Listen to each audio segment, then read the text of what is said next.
یعنی آپ بار بار کہہ رہے ہیں کہ مجھے ایگزیکٹلی پتا ہے کہ مجھے کیا ٹیم سلیکٹ کرنی ہے، مگر آپ کو وزیر خزانہ نہیں مل رہا۔ آپ کہہ رہے ہیں مجھے ایگزیکٹلی پتا ہے کہ مجھے کیا ٹیم سلیکٹ کرنی ہے، مگر آپ کو ایک وزیر اطلاعات نہیں مل رہا۔ میں وزارتیں گنواتا جاؤں گا، آپ لوگ گنتے جائیں گے کہ جناب اگر ٹیم تھی تو بھئی وہ کہاں چھپا کے رکھی ہوئی ہے اسٹار ٹیم۔ اور سب سے بڑھ کے کہ کیا شوکت ترین یہ آفر قبول کریں گے، اس پر بات کریں گے۔ ہمارے ساتھ اس وقت موجود ہے ماہر معیشت ہمارے ملک کا ڈاکٹر شاہد حسن صدیقی صاحب۔ صدیقی صاحب بہت شکریہ آپ کے قیمتی وقت کا۔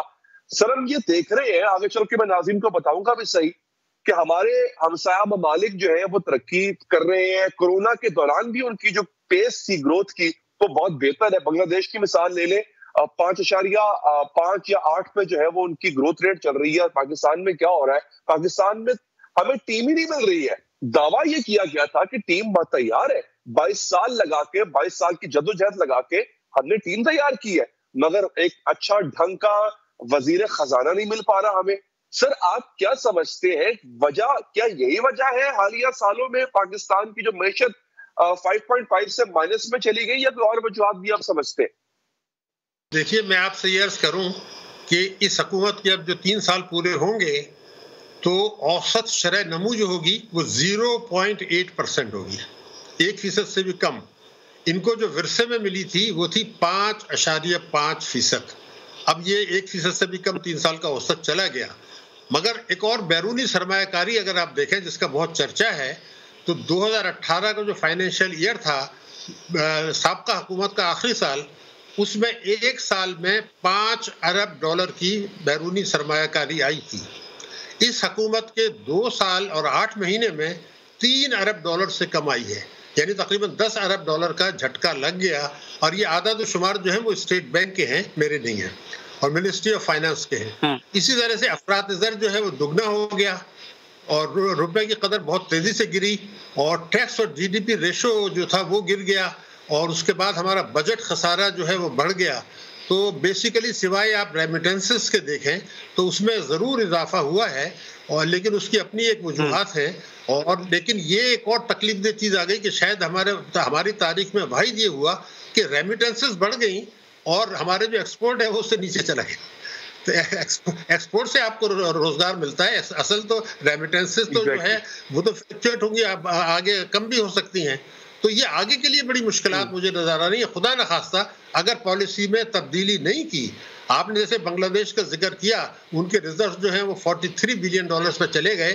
ہم ان سے کہیں زیادہ بہتر ہیں اسٹریٹجک لوکیشن میں، ریسورسز میں، کیپیبلٹیز میں، لیکن ہمارے یہاں جو مسئلہ ہے ایک ہی ہے کہ ہماری معاشی پالیسیاں طاقتور طبقوں کے دباؤ میں یا ان کے مفاد میں بنائی جاتی ہیں۔ اور میں ٹرانسپیرنسی انٹرنیشنل کی رپورٹ پڑھ رہا تھا، وہ یہ کہتے ہیں کہ وبا کے دوران بھی جو پالیسیاں بنی، جن کے ہاتھ میں اختیار تھا یا جن کے ہاتھ میں خزانہ تھا، انہوں نے طاقتور طبقوں کو اور اپنے آپ کو نوازا، اور جو ہے جو متاثرین تھے ان کو نقصان پہنچایا۔ تو اب ہماری معیشت میں کوئی خرابی نہیں ہے، ریسورسز میں بھی نہیں ہے، ہمارا فیوڈل کلچر ہے طاقتور طبقوں کو نوازنا۔ وہ اگر بدل جائے تو بنگلہ دیش کے ہم بھارت سے آگے انشاءاللہ نکل سکتے ہیں۔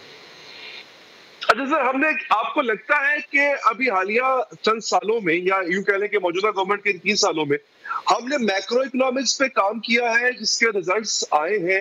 مطلب کرنٹ اکاؤنٹ ڈیفیسٹ ہم نے کم کیا ہے، بلکہ سرپلس میں چلے گئے ہم۔ اس کے ساتھ ساتھ ریزروز بڑے ہیں، گو کہ اس کی وجوہات اور بھی ہو سکتی ہے، کچھ ریزروز بڑے ہیں۔ ریمیٹنسز کو ہم نہیں مانتے اس طرح سے کہ وہ کوئی بہت بڑا سورس ہوتے ہیں خزانہ بھرنے کا، مگر اضافہ تو اس پہ ہوا ہے۔ تو آپ سمجھتے ہیں کہ میکرو مینجمنٹ انہوں نے اچھی کر لی ہے، مائکرو مینجمنٹ بھی کر لیں گے، اور اب جو حالیہ تبدیلیاں آئی ہیں، حماد اظہر صاحب آئے ہیں، ان سے کیا توقعات ہیں آپ کی؟ دیکھیے میکرو مینجمنٹ میں اگر آپ دیکھیں تو کرنٹ اکاؤنٹ ڈیفیسٹ جس کا بہت چرچا تھا وہ آلریڈی مائنس میں جا چکا ہے۔ We are in minus now, اس لیے کہ آپ کی برآمدات نہیں بڑھ رہی ہیں، امپورٹس آپ کے ہماری بڑھ رہی ہیں، تو ریمیٹنس سے یہ جو کچھ ہوا تھا، اور یہ تو لیکن یہ کہ اس وقت ہم مائنس میں ہیں، پچھلے مہینے بھی اور اس کے پچھلے مہینے بھی، اور by the end of the year over all ہم مائنس میں رہیں گے۔ اس میں کسی پاکستانی کو شبہ نہیں ہونا چاہیے کہ ہم مائنس میں ہیں۔ اب یہ جو تبدیلی کی بات ہے، یہ میں آپ سے عرض کر دوں کہ ہمارے حفیظ شیخ صاحب تھے، وہ 11 جون 2011 کے بعد وزیر خزانہ رہ نہیں سکتے تھے، کیونکہ وہ سینٹ کا انتخاب ہار گئے تھے اور 6 مہینے پورا ہو رہے ہیں۔ حکومت جو اب یہ کہتی ہے کہ جو ان کو اس لیے ہٹایا گیا کہ وہ افراط زر تھا، تو میرا ایک سوال ہے کہ ابھی مارچ میں تو آپ ان کو سینیٹر بنا رہے تھے، اور سینیٹر بنانے کا مطلب یہ ہے کہ اس حکومت کی مدت میں انہوں نے وزیر خزانہ رہنا تھا، ورنہ اب چونکہ وہ ہار گئے اور تو آپ وہ رہ نہیں سکتے تھے، 11 جون کے بعد 6 مہینے پورے ہو رہے ہیں، تو ایک تبدیلی انہوں نے لانی تھی۔ مگر یہ جو تبدیلی لائے ہیں، حیران کن یہ ہے کہ جو وزیر خزانہ نئے ہیں اس کے ساتھ ان کا جو پرانا پورٹ فولیو ہے وہ ابھی تک جو ہے نا ساتھ ان کے وہی ہے، تو کچھ نہ کچھ ابھی مزید تبدیلی آنی ہے۔ البتہ بجٹ شاید وہی پیش کریں گے کیونکہ وہ الیکٹڈ ریپرزنٹیٹیو ہیں، مگر سوال تو یہ ہے کہ یہ تبدیلی تو آپ نے ٹیکنیکل بنیاد پہ کی ہے، اور ان کا کوئی بہت زیادہ تجربہ فائنانس کا نہیں ہے۔ As a good human being in کی شہرت اچھی ہے، لیکن فائنانس غالباً وہ بہت زیادہ نہیں سمجھتے۔ اچھا، اس کے لیے شوکت ترین صاحب کا نام بھی بہت فلوٹ کیا جا رہا ہے، حالانکہ ابھی تک تردید نہیں آئی حکومتی حلقوں سے اس کی۔ شوکت ترین صاحب، آپ کو لگتا ہے کہ موضوع امیدوار ہوں گے معاون خصوصی برائے خزانہ کے لیے؟ دیکھیے، میں تو آپ کو 3-4 فیکٹس بتا سکتا ہوں، پھر آپ فیصلہ کر لیں۔ نمبر 1، جب یہ حبیب بینک کے صدر بنے تھے تو اس میں ایک سال میں 11 ارب روپے کا نقصان حبیب بینک نے دکھایا تھا۔ ان کے دور سے پہلے اور ان کے دور کے بعد حبیب بینک نے اپنے کبھی بھی نقصان نہیں دکھایا، ان کے دور میں نقصان تھا۔ اس کے بعد دوسرا یہ یونین بینک لائے تھے، وہ بیچنی پڑی۔ سلک بینک جو ان کی ہے وہ زبردست مشکلات کا شکار ہے، اسٹیٹ بینک کو یہ بات پتہ ہے۔ مگر جو سب سے اہم بات ہے، پاکستان کی تاریخ میں جو سب سے بڑا دھوکہ ہوا ہے وہ ہوا تھا فرینڈز آف پاکستان گروپ، جب زرداری صاحب نے اقتدار میں آنے کے 17 دن کے بعد جو ہے امریکہ اور فرینڈز آف پاکستان سے ایک معاہدہ کیا تھا۔